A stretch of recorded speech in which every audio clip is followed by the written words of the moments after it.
Pessoal, então, como prometido, a Prof trouxe para vocês aí oxigenoterapia no Covid-19, tá? Algumas coisinhas aí que a Prof acha que pode estar caindo, pode cobrar, então já fica de olho, faz a anotação de vocês, tá? E assimila aí com o conteúdo anterior de oxigenoterapia.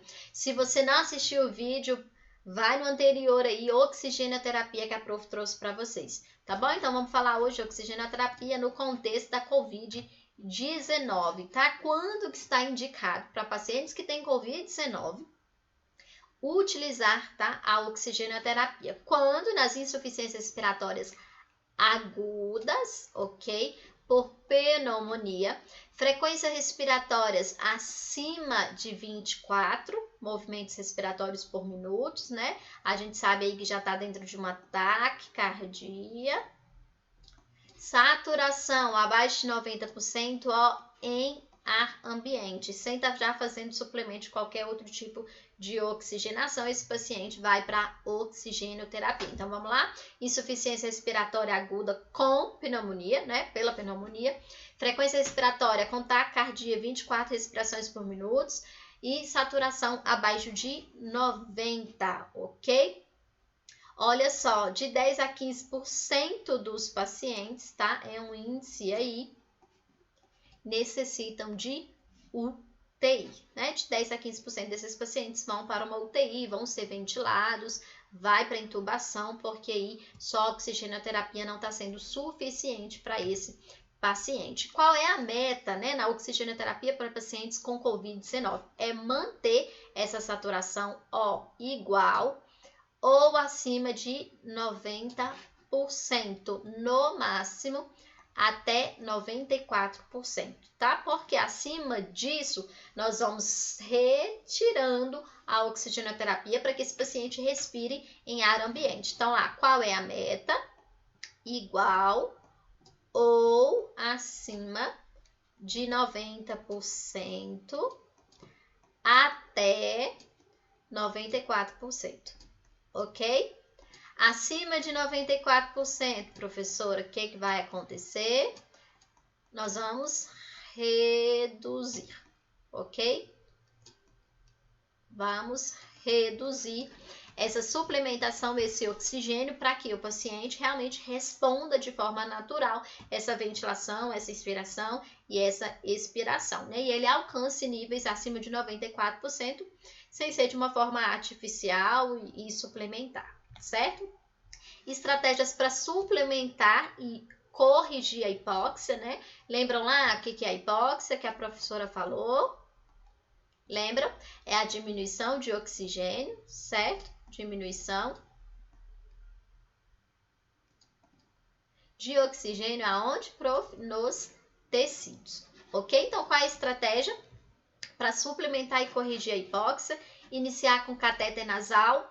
Prof, por que o catéter nasal? Gente, porque o catéter nasal, ele só libera até 6 litros por minuto, tá? Aqui não ficou muito legal. Até 6 litros, um L aqui, até 6 litros por minutos, ok? Isso aqui era para ser um M, mas vamos lá, 6 litros por minuto, que são catéteres de baixo fluxo, ok? Porque eu não quero que esse paciente ele vá, né, logo aí por uma dependência de oxigênio. Eu quero que o pulmão dele, o sistema respiratório dele, responda a essa terapia de forma que vá, né, a respirar sem suplementação nenhuma. Então, eu começo pelo catéter nasal. Reduzir fluxo de SpO2 acima de 94%, né? Lembra lá, falei atrás, chegou a 94%, eu começo a reduzir, começo a diminuir até que esse paciente responda normalmente, né, a níveis adequados.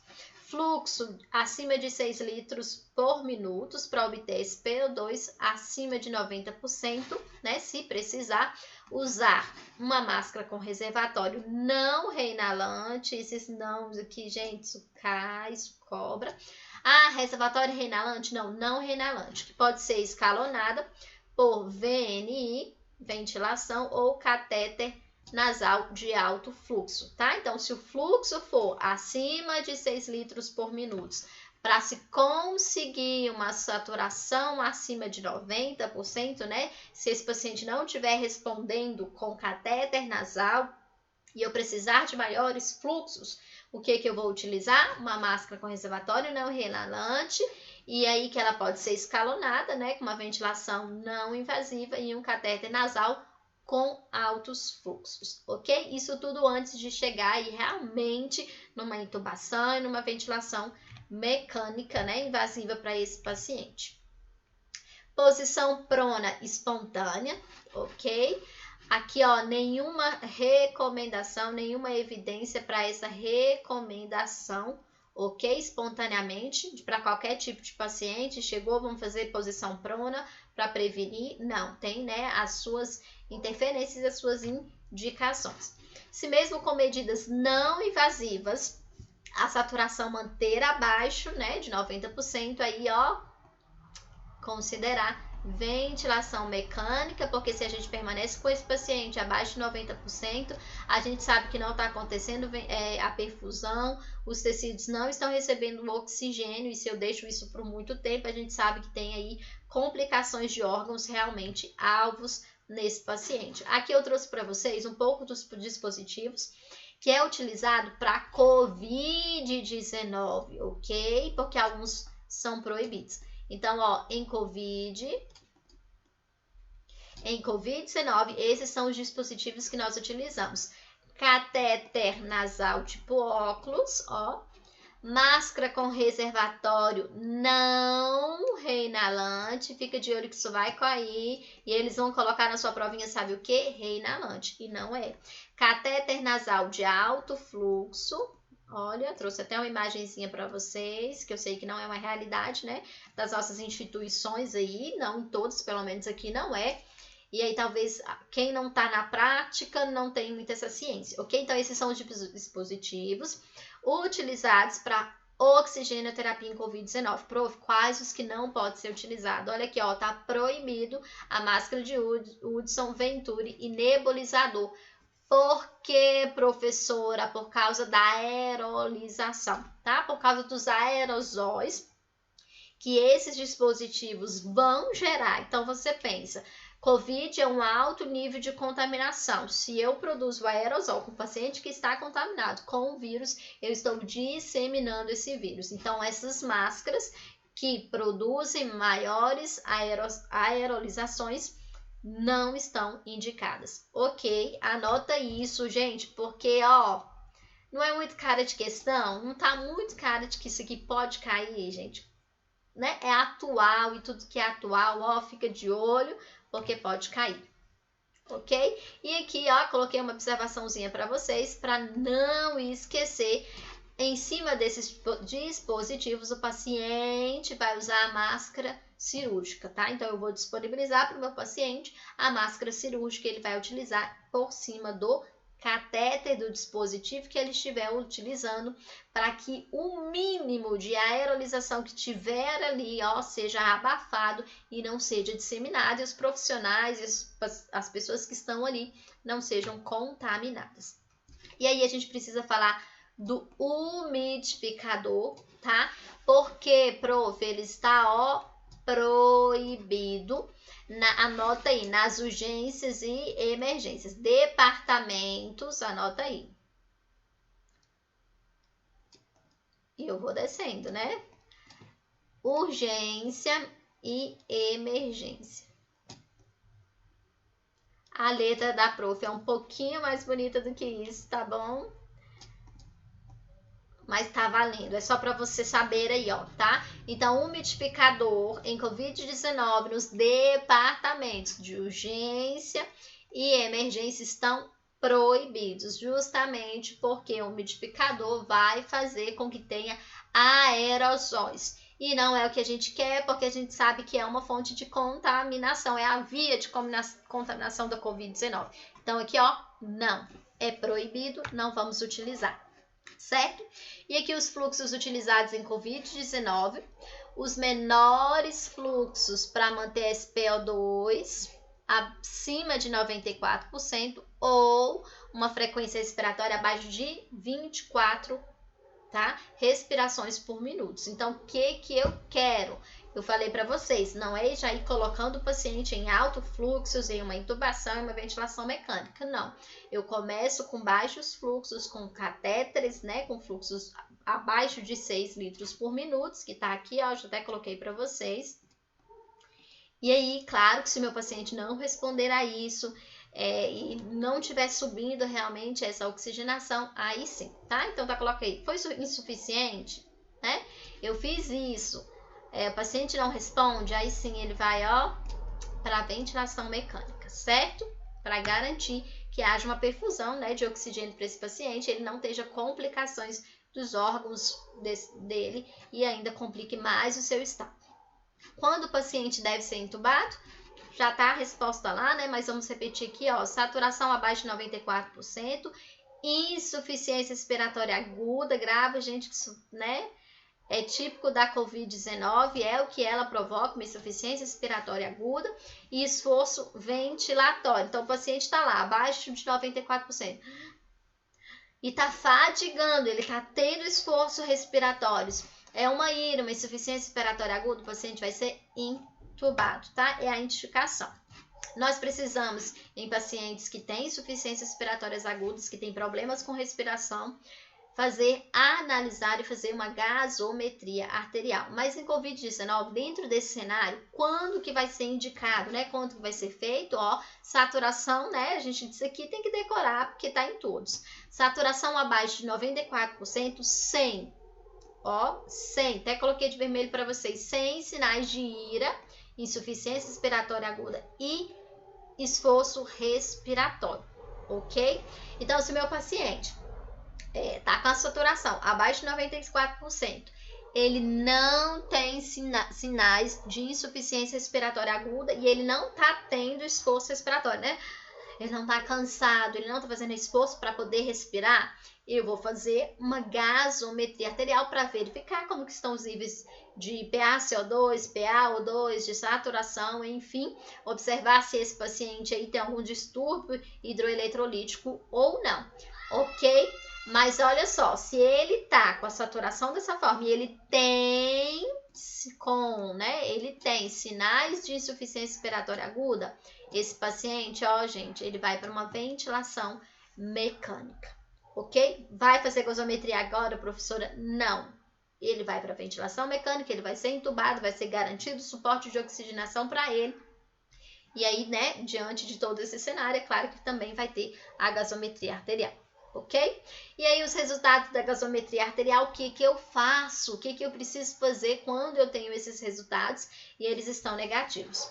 Se a PaO2, né, a pressão parcial abaixo de 75, eu vou utilizar catéter nasal até 6 litros. E aí a gente relembra, até 6 litros é alto fluxo ou baixo fluxo? É alto fluxo. A PaO2, né, pressão parcial de oxigênio de 63 até 75, vai usar máscara com reservatório de 10 litros por minuto. Se PaO2 muito abaixo, né, abaixo de 63, o paciente vai, ó, para intubação, ok? Então, grava isso, grava essa tabelinha, grava esses números, que isso também pode ser cobrado. E aí, falando de posição prona em pacientes com Covid, ela está indicada, né, para síndrome aí do desconforto respiratório agudo e alterações graves da troca gasosa, que a gente vai verificar justamente nessa gasometria. E aí, aqui é caracterizada pela relação de PaO2 e FiO2 acima de 150 milímetros de mercúrio. Ok? Então, tá indicado para paciente de Covid? Tá.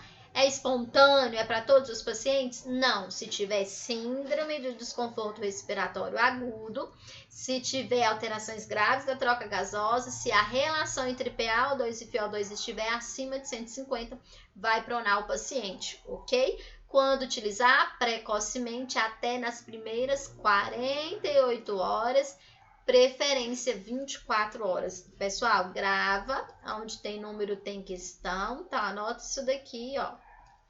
Aonde tem número tem questão, ok?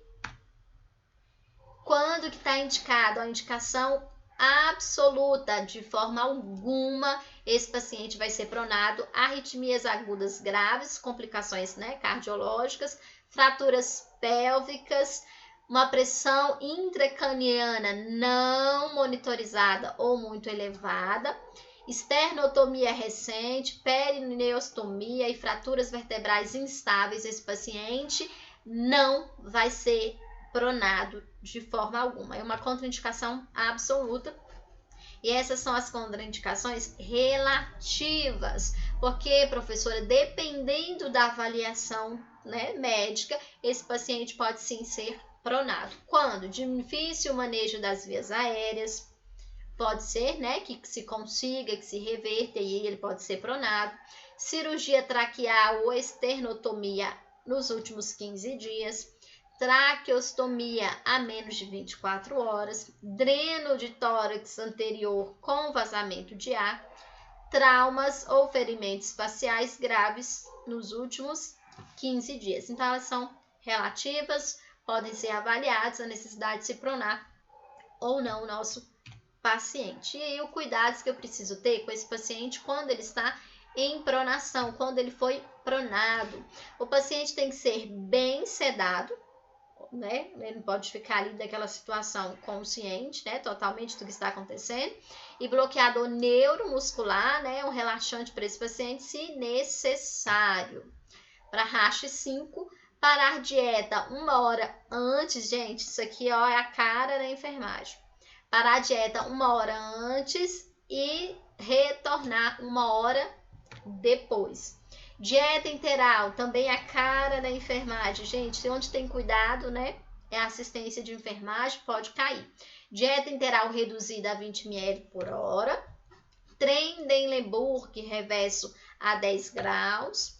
Pré-oxigenar FiO2 100%, tá? 2 litros por minuto antes de posicionar. 2 minutos antes, tá? Perdão aqui, ó. 2 minutos antes de posicionar, de pronar o paciente, a gente pré-oxigênia a uma FiO2 de 100% desse paciente. Proteção da pele e ossos, a gente vai proteger, né, as prominências ósseas para não dar lesões por pressões. Fixar tubas, sonda, catéteres e acesso, isso é cuidado de enfermagem. Monitorização na região dorsal do paciente, vai monitorizar, não é porque ele não está em prono que eu não vou monitorizar, a gente vai monitorizar. Coxins e posicionadores, né? Isso aqui é para proteger as proeminências ósseas.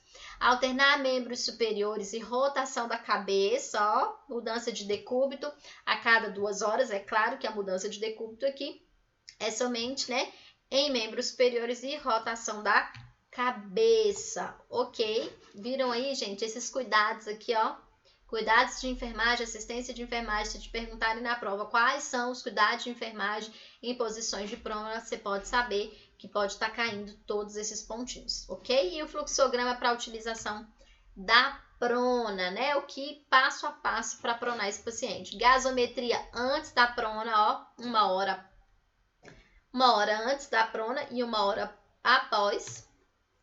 Retitular PIP em prona, né? Se retitula. Respondedor, né? Se eu tô sabendo se esse paciente está respondendo, a relação de PA e FiO2 acima de 20 milímetros de mercúrio basal, PaO2 acima de 10 milímetros de mercúrio. Eu vou manter, né, de 16 a 20 horas esse paciente em prona. Depois, supinar e retitular a PIP, reavaliar a gasometria em 4 horas. Se PA, a relação de PA e FiO2 estiver abaixo de 150, realizar novamente, ó, uma posição prona desse paciente, ok? Então, sobre oxigenoterapia de COVID-19, é isso, tá? É o que eu acho que pode ser cobrado, que pode cair aí nessas questões, então fica de olho. Você que não se inscreveu no nosso canal, se inscreva, assine o sininho para que você receba todos os conteúdos que a Prof está lançando aqui no canal para vocês, tá bom? Vão lá no canal do Instagram da Prof, vem seguir para que também você receba dicas, esqueminhas aí para você estudar e tirar de letra essas questões. Beijo em queijo da prof. Até mais. Tchau, tchau.